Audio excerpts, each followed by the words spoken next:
بسم اللہ الرحمن الرحیم۔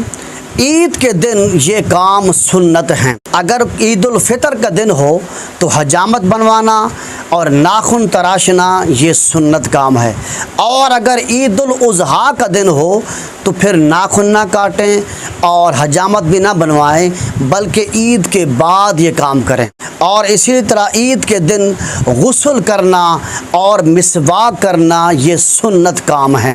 اور اسی طرح عید کے دن اچھے کپڑے پہننا، نئے کپڑے پہننا یہ سنت ہے۔ اگر نئے نہ ہوں، پرانے کپڑے ہوں تو کم از کم اچھی طرح دھلے ہوئے ہوں، یہ سنت کام ہے۔ اور اسی طرح عید کے دن خوشبو لگانا سنت ہے۔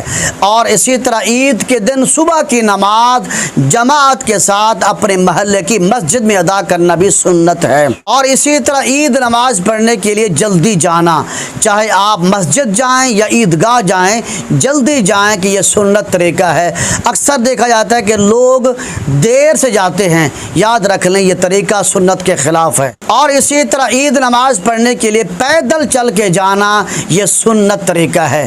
اگر آپ پیدل نہیں گئے بلکہ آپ سواری پر گئے ہیں تو یہ بھی جائز طریقہ ہے، لیکن پیدل جانا یہ بہتر ہے۔ اور اسی طرح ایک راستہ سے عید نماز پڑھنے کے لیے جانا اور دوسرے راستے سے واپس آنا یہ سنت طریقہ ہے۔ اور اسی طرح اگر عید الفطر کی نماز ہو تو نماز عید الفطر سے پہلے چند کھجوریں کھا کر جانا یہ سنت ہے۔ اگر کھجوریں میسر نہ ہوں تو پھر کوئی میٹھی چیز کھا کر جانا سنت ہے۔ اور اگر عید الاضحیٰ کی نماز ہو تو بغیر کچھ کھائے بغیر کچھ پیے عید نماز پڑھنے کے لیے جانا۔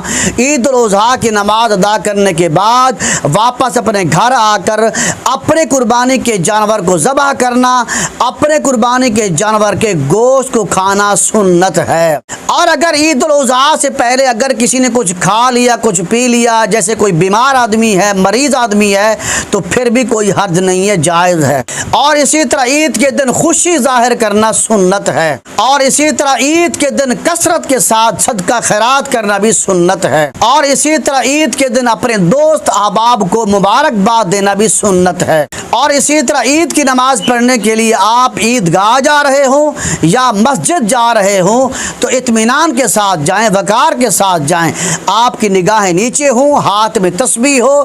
اگر عید الفطر کی نماز ہے تو آہستہ آواز کے ساتھ اللہ کا ذکر کرتے جائیں۔